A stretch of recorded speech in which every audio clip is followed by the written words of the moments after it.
लाडली शहजादी। गुजरे वक्तों की बात है कि किसी दूर मुल्क पर एक बादशाह हुकूमत करता था। वो बहुत रहमदिल था, उसी वजह से इसकी रियाया इससे बहुत खुश थी। बादशाह और मलका अक्सर उदास रहते क्योंकि उनकी कोई औलाद ना थी।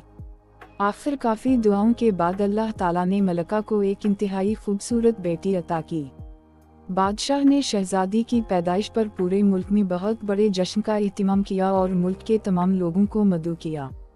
इस मुल्क में कुछ परियां भी रहती थीं। बादशाह ने उन 7 परियों को भी मदऊ कर लिया। दावत वाले दिन 7 की बजाय 8 परियां मौजूद थीं। दरअसल एक बहुत ही बूढ़ी परी को बहुत दिनों से किसी ने भी नहीं देखा था, इसलिए सब समझे कि वो मर चुकी है। उसी वजह से बादशाह ने उसे ना बुलाया। जब तमाम लोगों ने शहजादी को तहफ़ दे तो एक परी आगे बढ़ी और बोली, मैं शहजादी को हुस्न का तोहफा देती हूँ। दूसरी ने कहा, मैं इसे दियानत का तोहफा पेश करती हूँ।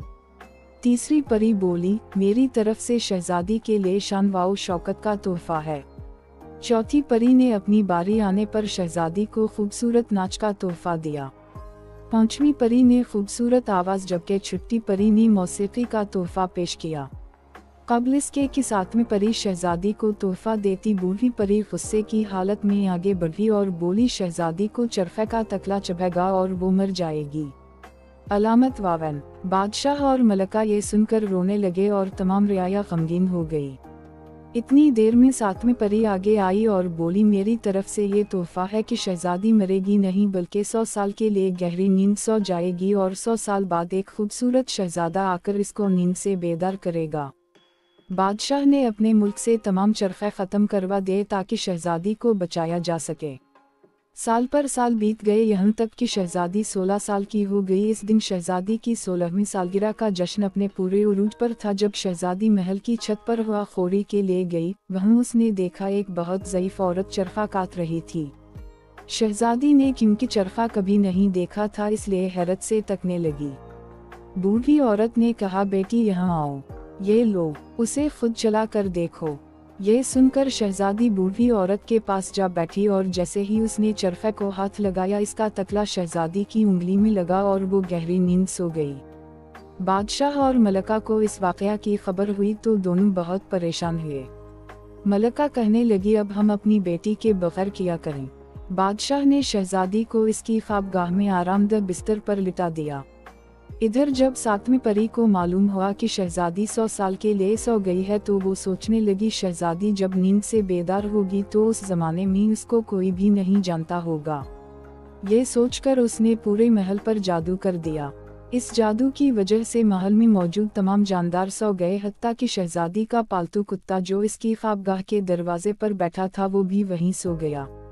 परी ने जादू के जरिए महल के गर्द ऊंची ऊंची दीवारें बना दी और इन दीवारों के साथ लंबे लंबे दरख्त और बेलें गा दी ताकि कोई महल में दाखिल ना हो सके।